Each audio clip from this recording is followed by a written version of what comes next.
Hey, welcome FISPA members. Today's webinar is Vivial presenting do's and don'ts of social media. I'm BJ Hansen, the Executive Director of FISPA, and welcome you all today. I'm going to do a little bit of housekeeping before we get started. You are muted during this program. We are recording this and we want to keep the audio clear. We encourage you to do questions, however, so please use the question box on your webcast viewer to ask questions, and I'll monitor that during the presentation. And when Kyle Payne is finished with his presentation, we'll go through your questions one by one until we're finished. The webinar is set for an hour, but we'll stay on until all your questions are answered. I am going to upload the recording to the FISPA website, so if you want to refer back to this or have your colleagues review it, I will have it uploaded by tomorrow afternoon. And with the housekeeping done, I'd like to turn the presentation over to Kyle Payne. Well, thank you so much, BJ. Again, as you already know, my name is Kyle Payne. I'm a digital ad tech consultant with a company called Vivial, and Vivial is a full-service digital marketing firm, so we really touch anything digital from websites to SEO, social media management, as well as any paid digital marketing. And today's webinar, I'm going to be focusing on social media just because that's kind of a hot area within really any industry. And so we'll go through the agenda in a moment. And I didn't tell BJ this, but I figured she'd be cool with it. I added probably about 120 plus slides, really stretched out the material. So I figure if we go on for maybe 2-3 hours, we'd probably be really cool with it. So, but all kidding aside, I've got a very nice type presentation for you guys. And I'm not the type of person to try to read entire screens to you. So I'm going to give you kind of the sizzle, so to speak, and then hopefully that generates some questions and some dialogue at the end. And one thing too is I pull up on my agenda. So we're going to talk just some basics of social media at a very high level, and this is really more around strategy.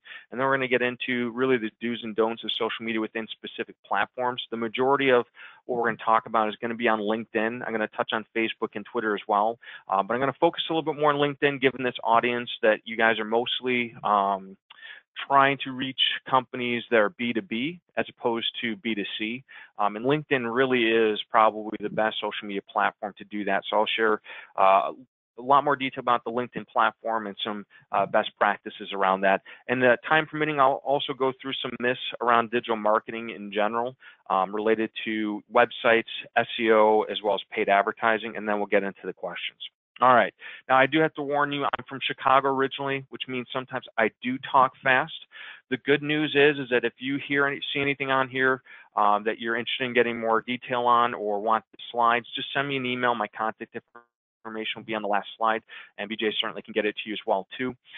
Shoot me an email and I'll send you the slides and I can answer any additional questions you might have after the presentation.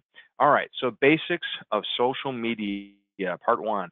So quiz, right? You all knew that this was going to be a quiz. There's going to be a test. I always like to say, I was told there wouldn't be any math, but there is no math in this, so that's a good thing. So the question I'm just putting out to the audience, obviously we're not going to all answer as a group, but what mechanism makes social marketing so different than traditional media marketing?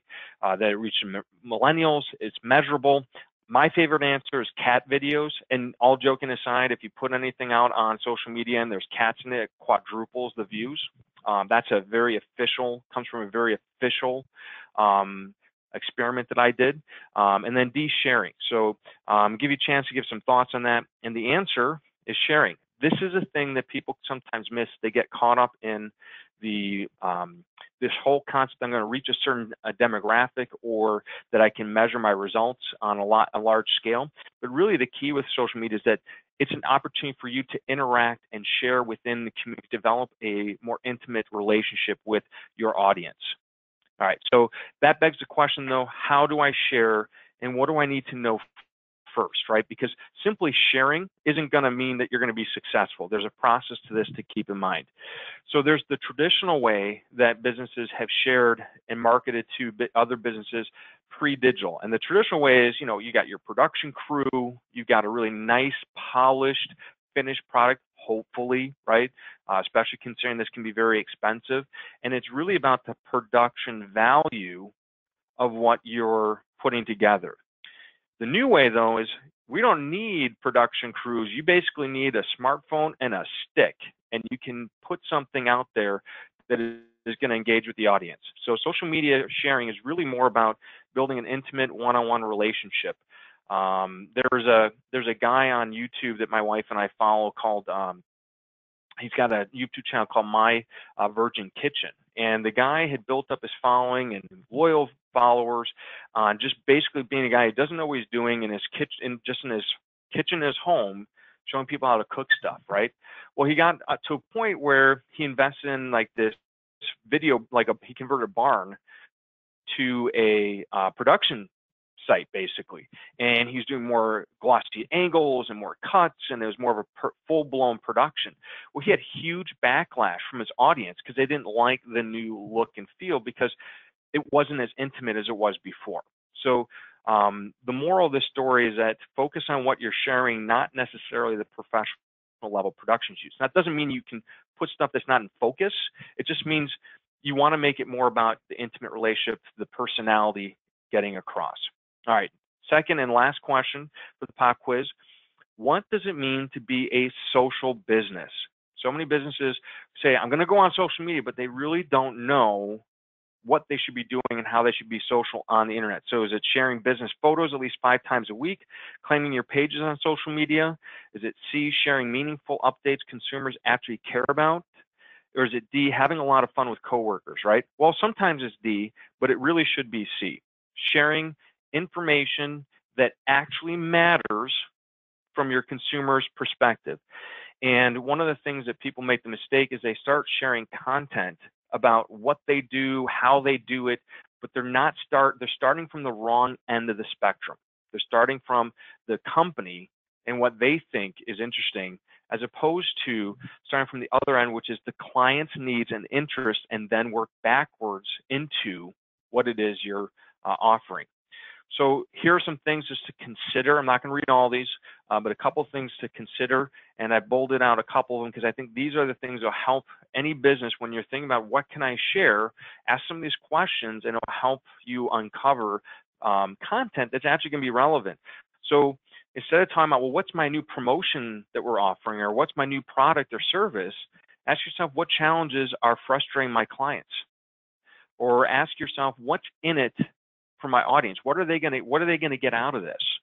And then start with that. So instead of showing posts about the service or product you might offer, think about what problem does that solve? What frustration does that alleviate? And then make the post about the frustration. Because if you can articulate what's going on in their mind in the content that you post on social media, really anywhere, there's an automatic assumption that you have a solution for that. And the more accurate you are in depicting that and staying focused on the problem, the more someone's going to psychologically assume that you have a solution that fixes it, right? Because why would you be talking about the problem if you didn't have a solution? So start with the client in mind and then work your way back. So again, just to recap the basics, focus on sharing, not professional level production shoots. And the second thing is share meaningful updates your consumers actually care about, meaning start with them in mind first. Okay, so now I want to transition into the do's and don'ts. Now we have a kind of a basic fundamental understanding of that when you're on these platforms, what should you be looking, how should you be looking to use them when you're sharing content. Let's go into the do's and don'ts part 2, which is really going into specific platforms. And there's a lot of platforms, as you can see on the screen. We're going to stay focused on just LinkedIn, Facebook, and Twitter in that order. All right, so LinkedIn I'm going to spend the bulk of this time on because LinkedIn is really the main area for if you're trying to reach B2B companies, right? Or that's your end client. This is the place that you want to spend the majority of your time. That's not to say you ignore Facebook or Twitter or even other ones I'm not going to be talking about in this presentation. It just means that this is where your priority should be, where you should be starting. All right, so LinkedIn's a big deal, 500 million plus monthly active global users. So they're not as big as Facebook, but there's a lot of people involved in this. And the key thing here is that on the basics, the screen is that it's B2B marketing. This is the one platform that's really geared towards that. So I think I beat that dead horse pretty well. So what I want to do is just take you through, there's a lot of confusion, and even I had to do research as part of putting together this presentation of what are all the different levels of membership and what does it exactly entail. So I thought I'll go through each of these levels, what it entails, and then really for each one of these, what's the strategy behind this and how can you use this platform or this membership level to reach your ultimate goal of growing your business, right? So there's 4 different levels, excluding they have some other platforms specifically for staffing and recruiters. I'm going to leave that alone, but there are some other levels. But for general users, there's the premium career starting at $29.99 a month, all the way up to Sales Navigator Team, which is basically Sales Navigator but multi-users, and it's goes up to basically $100 a month. So what do you get for each of these packages, and how could you use them? Well, let's just start with the basic of basics. Well, technically, it's a little bit more basic than the basics because you can also just have a free membership. But the premium career, $29.99 a month, includes 3 in-mail messages per month. It also includes additional details on people who view your profile and additional tools to help make your profile stand out to recruiters. So that last bullet point is really relevant if you're looking for a job. If you're not looking for a job, it's not really going to help you, but it makes you stick out more when recruiters, you can add in more details, so when recruiters are looking for candidates, you're more likely to show up in their feed or look qualified. So let's go back to the 3 in-mail messages. So in case some of you don't know what that is, if I'm connected to you on LinkedIn, I can send you a message without any character restrictions, the length of the message, no problem.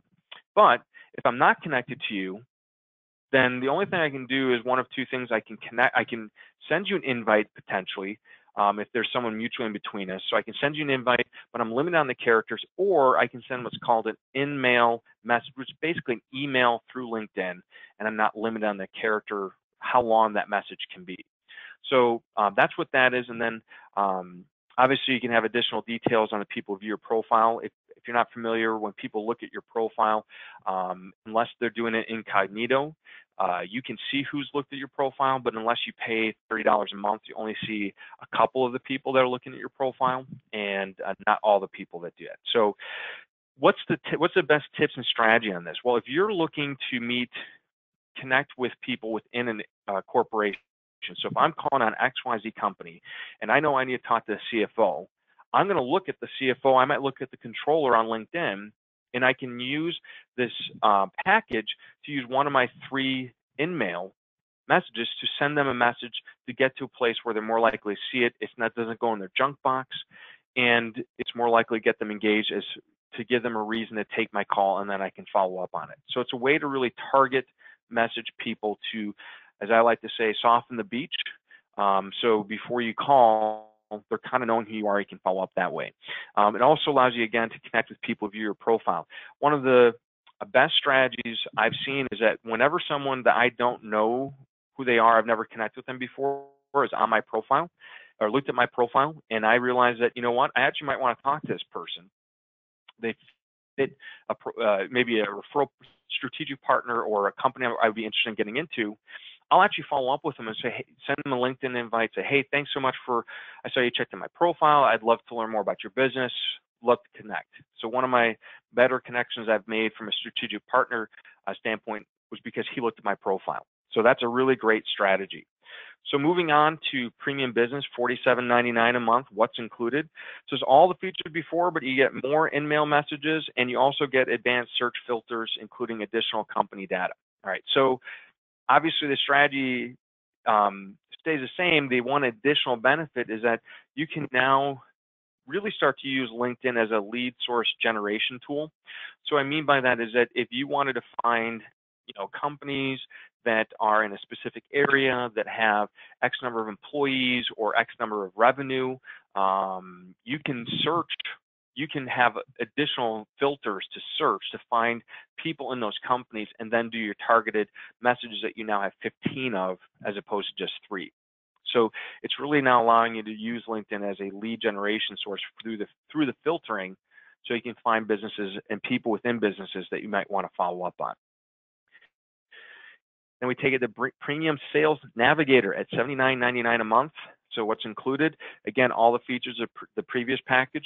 except now you get 20 in-mail messages, and it now has the function of more of a CRM. So you have a lead builder tool and lead recommendations and real-time insights on leads. So what that really means is that when you're going through LinkedIn, if you see someone, you say, you know what, I think I might call this person, or I might want to reach out to them. You can click a button to say save as a lead. You go to another page within the website to where all your leads are, and then you can start sending messages again, acting as a quasi CRM type of database for the leads that you're sending, who you want to follow up with, and then sending out from there.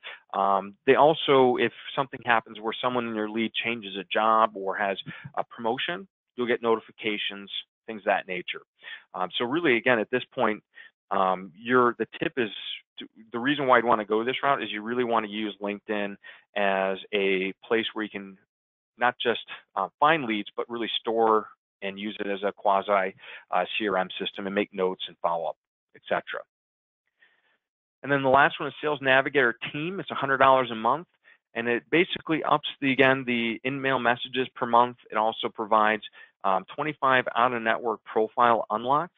So essentially, it's kind of like Facebook. I don't show a lot of stuff to people that I'm not friends with. Well, on LinkedIn, it's the same way that you can suppress a lot of your information, but LinkedIn will allow people that are paying for this service to actually unlock and see more of the details that might be otherwise hidden from them. And then point drive presentations, what that is basically, it's kind of like document sharing. You can create proposals. This is getting much more into the realm of you're starting to become recruiters or staffers that would use something like this.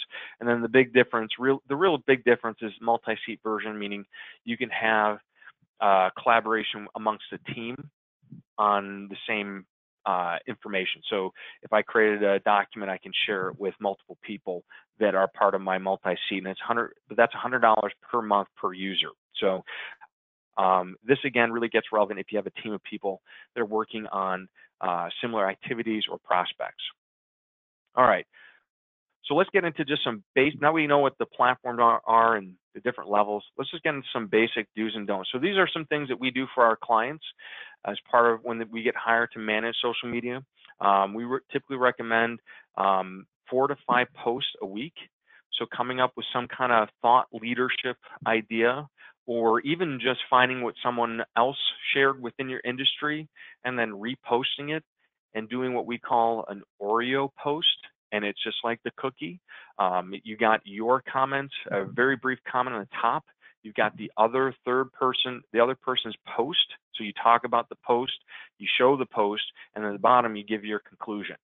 So that way you avoid basically just copying and pasting someone else's content, you're giving credit, etc. So those are examples of what you can do for that. The big thing is you also want to engage with members. So going down a few bullet points. We live in a society, and you'll see this with Twitter too, that we want other people to read our stuff a lot more than we want to read other people's stuff, right? And so when you're out on LinkedIn or any social media platform for that matter, and there's an influencer that you want to get engaged with, that you want to do business with, one of the best things you can do is if they shared something on LinkedIn, like it, comment on it. Get your name in their feed as someone who's interacting with your stuff. And we'll talk a little bit more about that with Twitter because that's a big part of that. And then tell your story through your posts. I encourage people on social media to stay away from a lot of statistics. Try to tell a bit of a story if you can. Tell your experience as it relates to the topic. People like stories. They don't like to be talked to, if you will. So, and then don'ts. Definitely do not sell your product. Don't pitch your product. Don't try to come across as, you're trying to give them a reason to buy. Remember that you're trying to get them engaged. You need to make it feel as if it's a safe environment.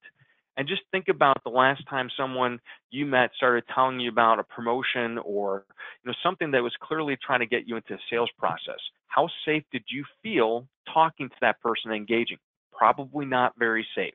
So do not try to sell product on LinkedIn or any platform for that matter. In fact, if you can stay away, the further away you can stay from that feeling of a sales process, the safer they're going to feel. Don't post irrelevant content or self-serving content.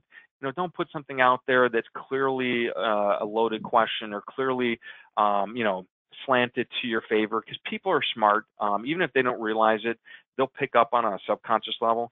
And definitely don't spam users with random messages or requests. We've all gotten messages or invites on LinkedIn or some platform that we have no idea who this person is, and we're wondering why in the world are they reaching out. And if you do reach out to someone that you don't personally know, let them know why you're reaching out. I've had people send LinkedIn requests to me. I don't know who they are, and they don't even mention, hey, I came across your profile. Looks like we could be good referral partners. I'd love to connect and follow up with a phone call, right? If someone actually said that to me, because of my mentality at least, I would connect with them and then have a call if I felt that there was actually some synergy. So don't just spam people with random requests or messages or content that you don't know. And if you are going to reach out to someone, let them know why you're reaching out and make a legitimate, give them a reason why they want to accept your invitation. I'm not going to go through this, but it will be in the slide deck. So if you do email me, you'll get this page, but it gives you just the anatomy of a LinkedIn post. So it kind of breaks it down, just some basic blocking and tackling. And then also examples of how others have done some LinkedIn posts, so you can kind of get a look and feel of what, a good standard for what you'd want your post to look like. All right, so that being said, let's move on to this little thing called, as my wife likes to say, the Facebook. So we had 1.86, and it's probably even more by now, billion monthly global active users. It's the big behemoth. And a lot of people in the business world say, well, I don't see why I'd use Facebook in marketing to businesses, because that's personal. And what I would say is that everything they're saying is true, except for the fact that there are ways in which you can use Facebook to be effective in connecting or getting your information in front of people that might be of value to you, might be a good fit for you. So, and that really comes into the extensive targeting options and insights and tracking that you can do. All right, so it's the largest social media network. So why would you avoid or ignore the largest network in the world of being able to get and probably has more data on their audience than any other place? And the reality is the benefits of it really come down to, it's not just about posting stuff on your Facebook page about, who knows what. It's really about a pay-for-play model, because Facebook and Google, for that matter, are becoming more and more of a pay-for-play. I mean, you have to advertise. The benefit is really in your ability to advertise and doing paid media. So, for example, if you have a competitor in your industry, making, and that you have a compelling offer or service, creating an ad that shares some of the struggles that their client base might have as it relates to their deficiency, that speaks to that problem, again, speak to their frustration, not to your product, and send an ad out and show it just to people that have liked your competitor's Facebook page, or they've liked other industry pages that might be relevant, right? So that's an example where targeting advertising can get right to the heart of the people that you're looking for, and it's can get extremely granular. A couple tips and tricks. Utilize insights to learn. So there's a lot of information on the reporting, so you can continue to get smarter and smarter. And again, just like LinkedIn, take advantage of commenting what other people are putting out there that you're trying to get engaged with, right? If you're trying to get involved with a company, they have some kind of say nonprofit fundraiser that they're doing for an organization, post a comment. It never hurts to put stuff like that out there. And then obviously community management, make sure on your own page, when people leave posts and comments, and more importantly, reviews, make sure someone is responding quickly. In today's world, more and more people are more likely to weigh heavier the opinion of an absolute stranger who left a review on Google or Facebook than they are a good friend of theirs. Because guess what? I have friends, and some of them don't make the best decisions. And I like hanging out with them, but man, sometimes they pick the dumbest companies to work with, or people to work with.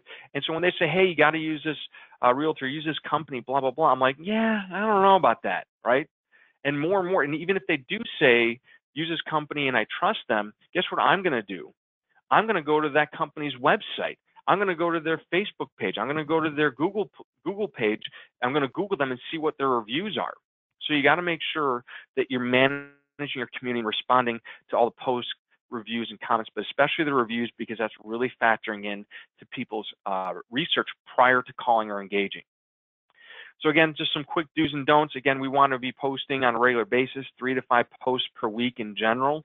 And then again, the big thing with Facebook, and I'll let you read the other things on here, but the big thing is making sure that you're utilizing Facebook's ability to reach people outside of your community, being people like it, already engaged with your Facebook page, to get new people in, and using their targeting, because they have so much data to be able to make that effective. And then don't, again, sell all the time. In fact, stay away from selling. Make your call to action something that's simple and easy and doesn't require them to feel like they're buying anything, right? They have to make a buying decision, because it's too early in the process for them typically to feel comfortable with that. Don't sell try not to sell anything, but at the same time, you have to have a CTA, which is a call to action. Give them something to do. Direct them to click a link to read a post, direct them to like your Facebook page, direct them to leave an email, fill out a form, whatever it is. Have a next step and clearly decipher that. I read this case study in a book about a study that did called the Saints versus the Jerks. And it was really fascinating. They went to these college campuses, and they had all the dorm mates rate their roommates on the floor as whether they're a saint or a jerk, and then they split them up, and they gave them the same assignment to do donations for a food drive on campus. And what they were wanting to figure out was, what's the difference between someone who's considered a saint? Are they more charitable? Well, so they ran the survey and ran the test experiment, and not to their surprise, the people that were jerks donated 0% of the time. So they didn't give a single donation. What surprised them, though, was that the saints only gave 8% of the saints made a donation. And so that was really shocking. And they're like, that's surprising. We would have thought it would have been higher. And so they redid the experiment with a new group of people, except they made one little addition. They gave a very clear step-by-step directions on how and when to make the donation.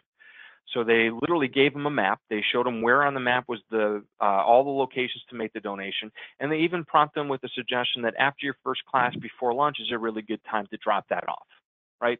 So they essentially gave them a map, reran the study, and not to their surprise, I think it was like 36% of the saints gave a donation, so a huge bump in donations. But what was really big takeaway was that the jerks gave exactly 8% of the time.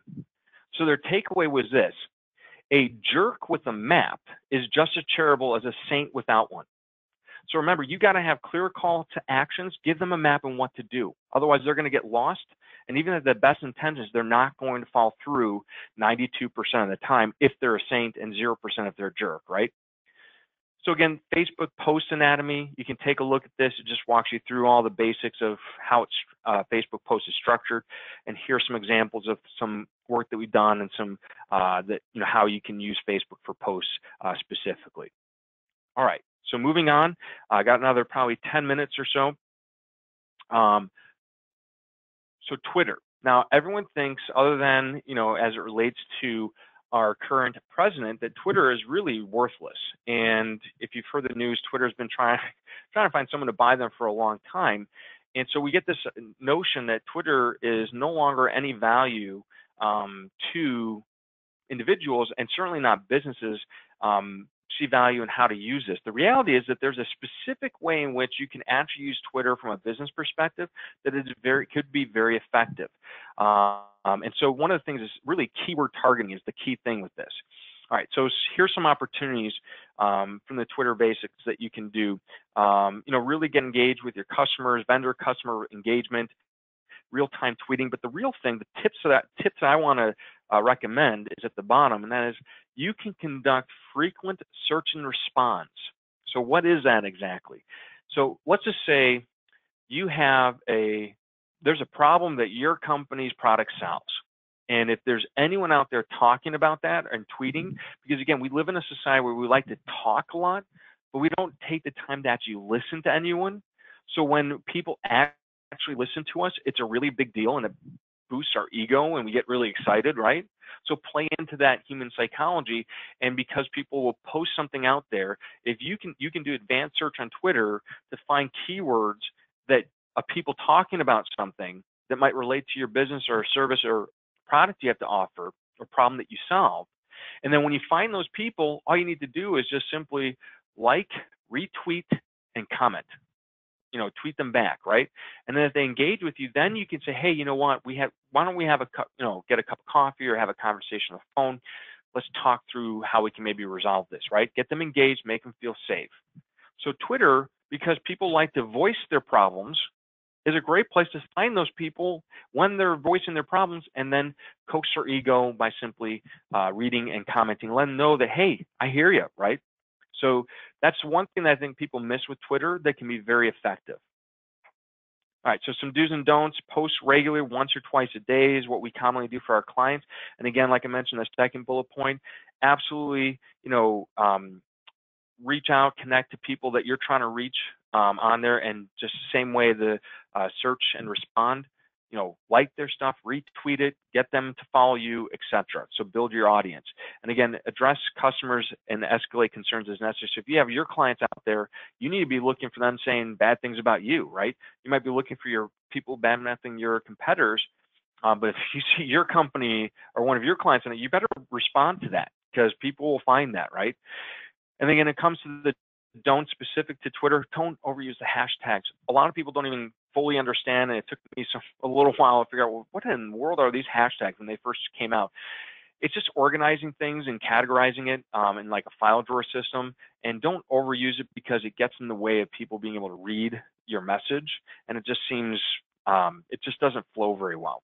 And then also don't repurpose word for word from other platforms, so make it specific to Twitter, and then post with a clear call to action. And again, that call to action is a simple step that they can take.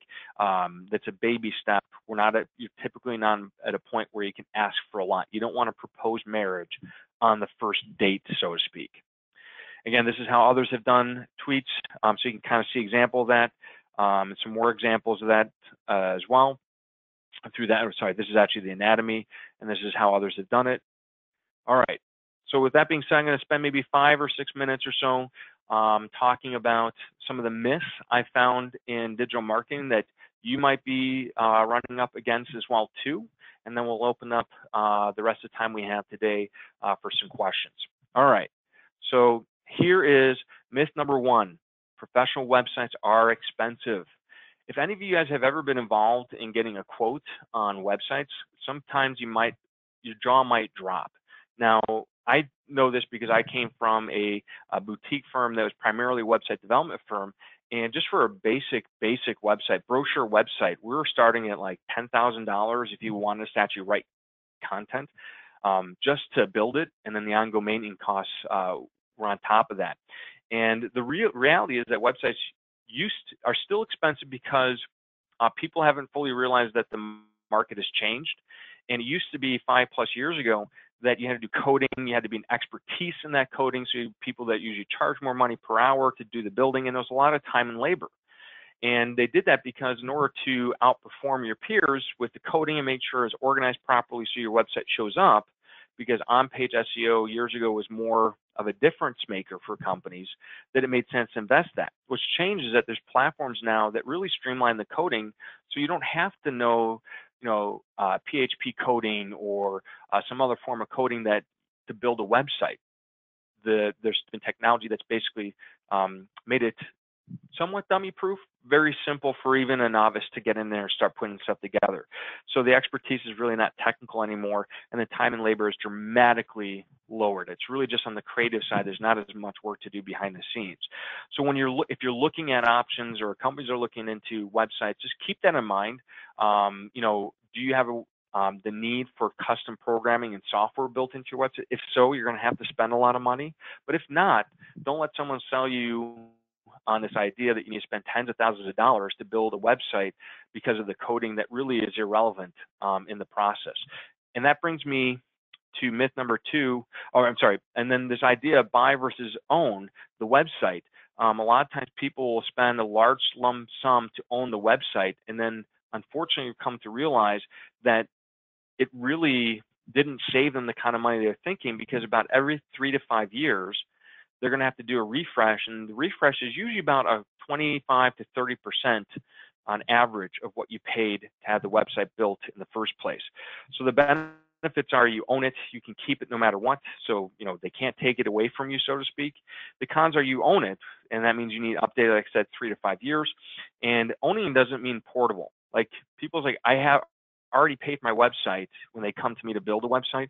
Well, I already bought my website. Can't you just take it over? And it's like, well, we can host it, but we're not gonna, if we're gonna build you it, but it's not a good website, so we need to build the website, we're just gonna build a new one.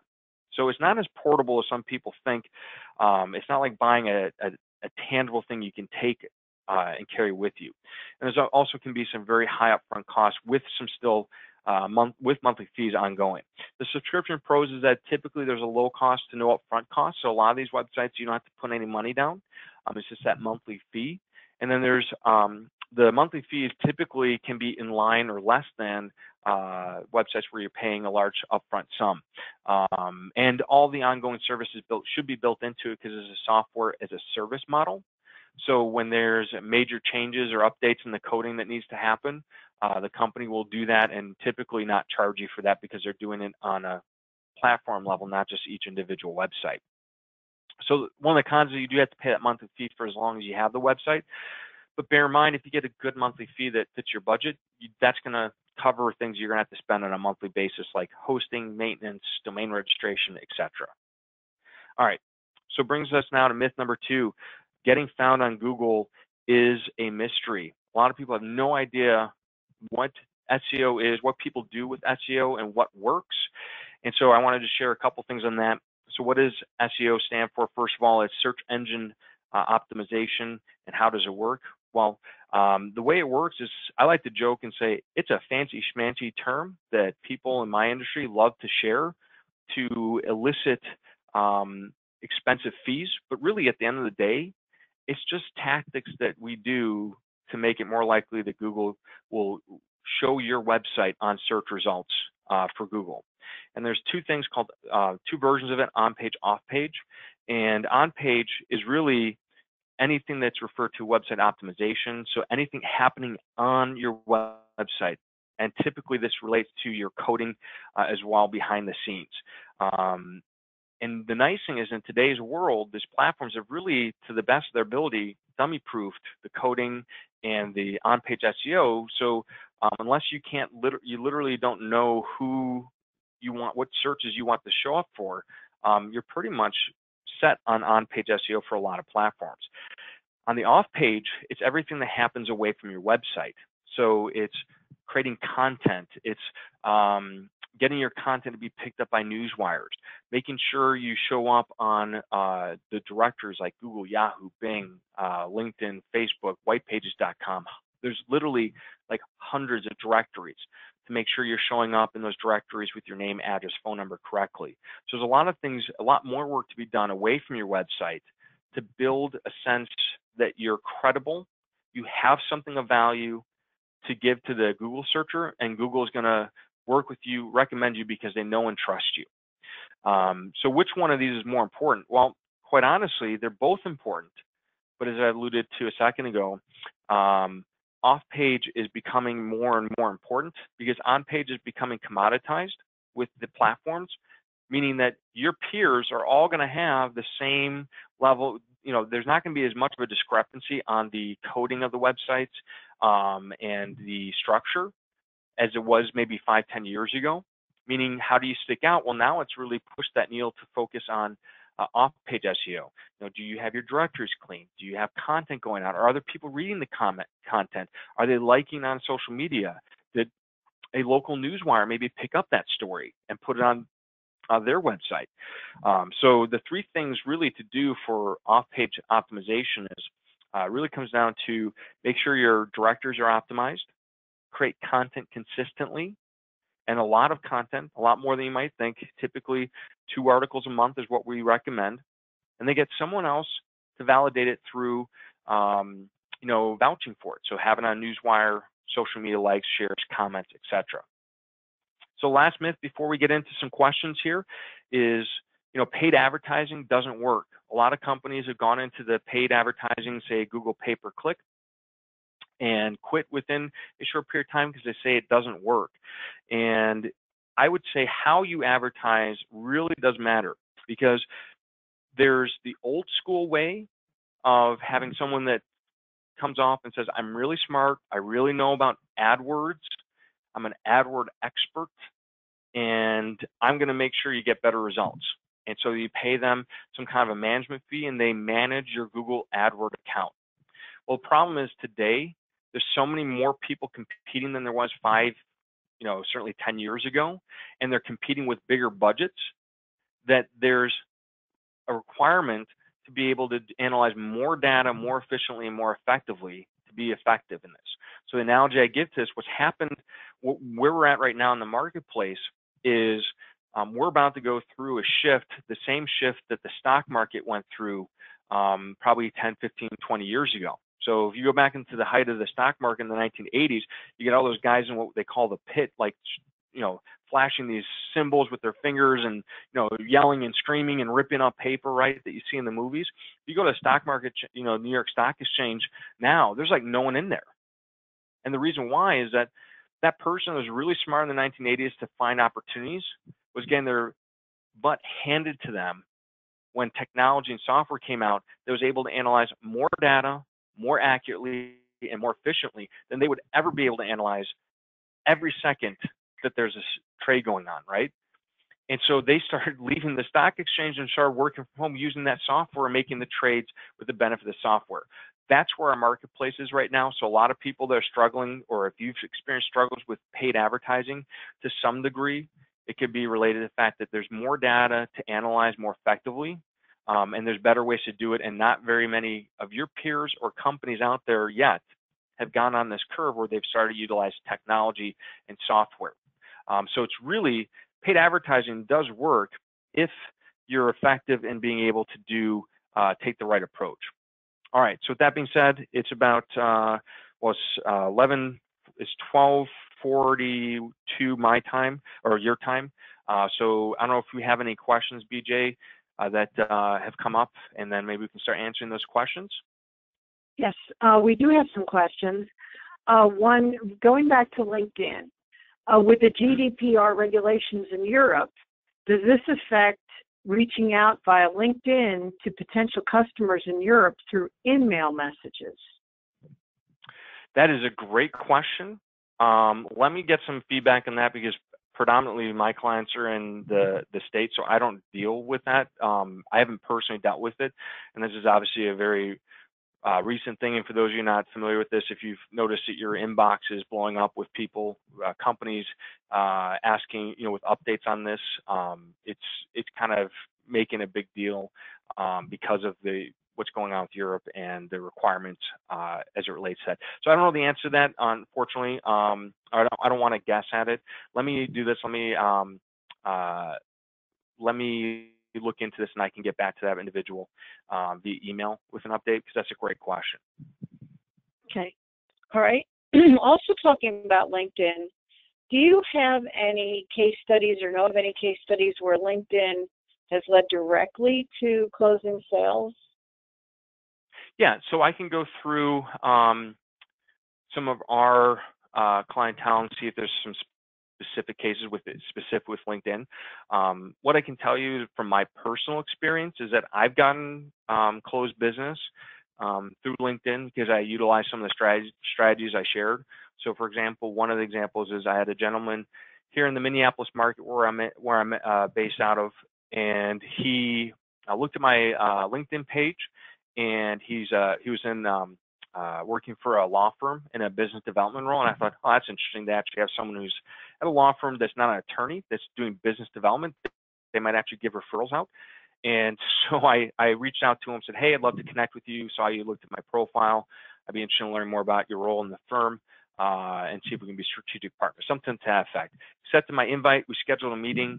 I went out there. We had an initial conversation. And based on that initial conversation, I was able to bring up some things that he had a client that he was working with that knew it would benefit, and he brokered the introduction, and it led to closed business for me.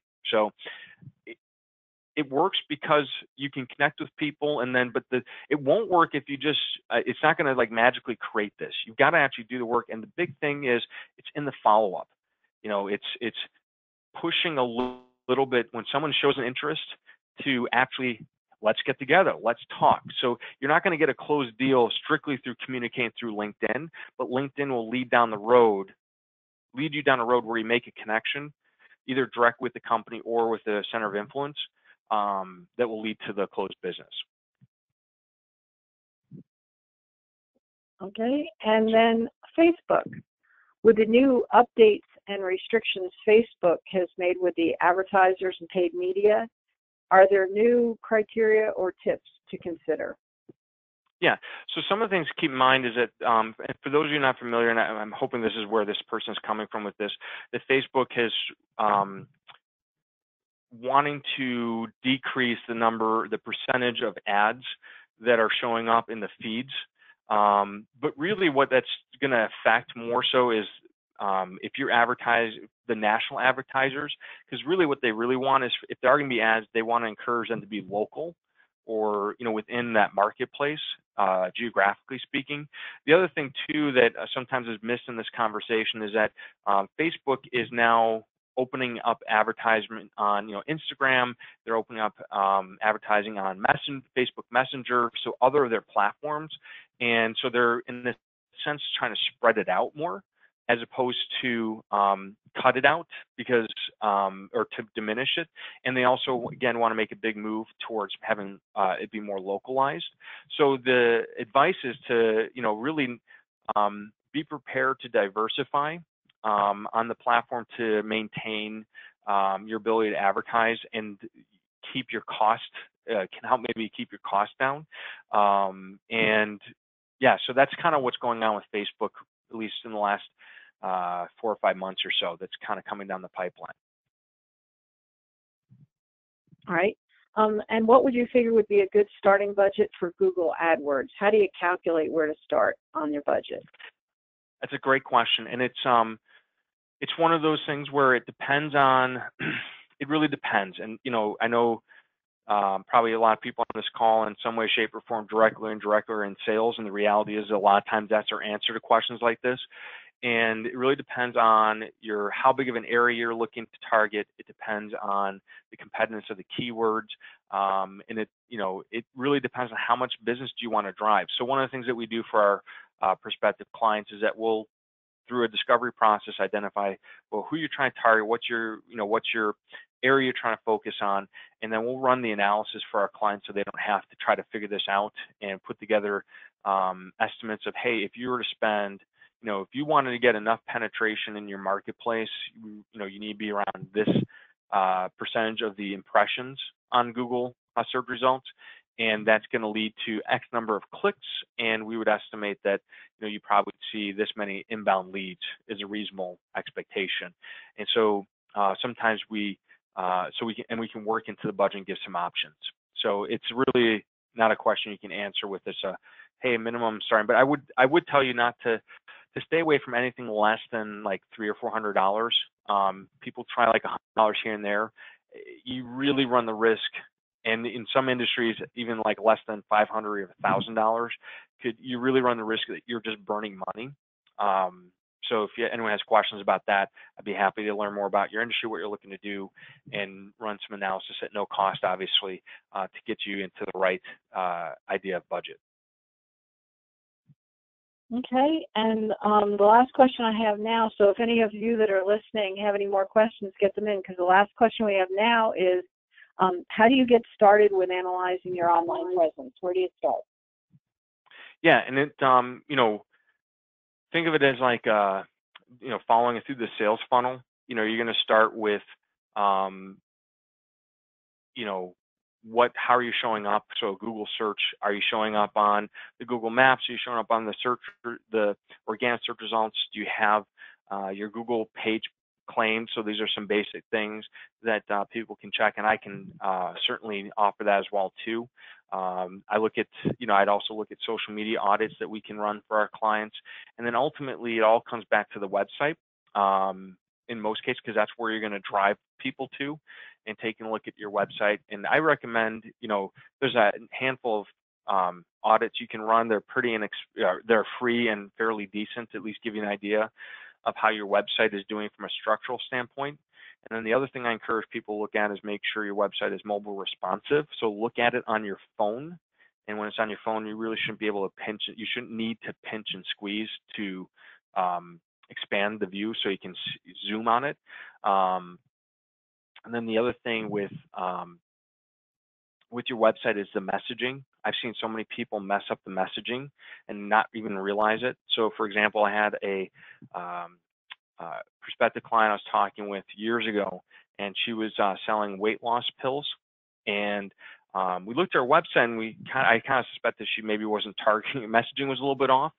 And so we asked her, so what's your target audience? And she said, well, it's typically females in their 40s and 50s that are overweight and need to lose, a little bit of weight. And I said, okay. And then I turned my laptop to her that had her website up, and I had a picture of and I said to her, what do you think women that are in their 40s and 50s and are a little bit overweight think of when they see this image that has a 25-year-old, very attractive model eating a salad and smiling? And she's like, oh, I never thought about that. So make sure you go through your messaging images, and it's really tailored to what your clients are looking for. Because that would have been a great website if it was a weight loss solution for middle-aged men, right? So,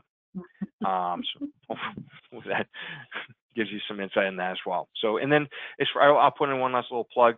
If anyone on the call still wants to get information or have any analysis done of their online presence, I'm happy to do that at no cost.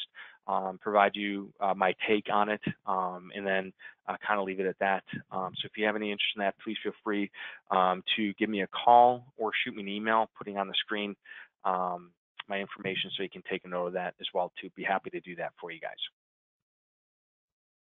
All right, so we don't have any more questions, Kyle, so I think we just want to thank everybody for spending the time with us today. Thank you, Kyle, for putting on this webinar and helping us with our social media questions. And Kyle will be emailing the slides to those of you that are in attendance, so you don't have to worry about getting those. And as I said, we did this, and we'll be putting it up on the FISPA website so that you can review it or have other members of your company take a look at it. I'll have that up by tomorrow afternoon. So thank you again today. Kyle, do you have anything you want to close with? Well, just thank you everyone who's still on the webinar for being here, and I look forward to being a inexpensive, AK-free resource to you as far as a sounding board, and any ideas or thoughts you want to run past me, and I'll definitely follow up with the individuals. The individual had a question that on the regulations overseas. So. All right. Well, thank you, everybody, and I hope you have a great. Take care, everyone.